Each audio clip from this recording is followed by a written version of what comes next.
ചെറുവത്തൂർ മട്ടലായി ദേശീയപാതയിൽ വീണ്ടും വിള്ളൽ കണ്ടെത്തി.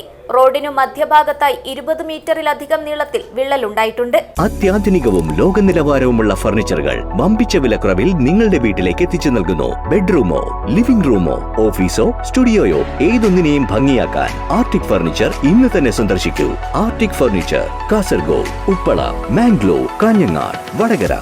വെള്ളിയാഴ്ച രാവിലെയാണ് നാട്ടുകാർ റോഡിനു മുകളിൽ വിള്ളൽ കണ്ടത്.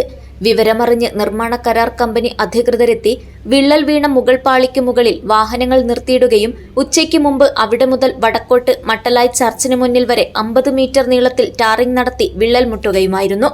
നാട്ടുകാരുടെ പരാതിയെ തുടർന്ന് പിലിക്കോട് ഗ്രാമപഞ്ചായത്ത് പ്രസിഡന്റ് ഇ കുഞ്ഞിരാമനും പഞ്ചായത്ത് ഉദ്യോഗസ്ഥരും സ്ഥലത്തെത്തി.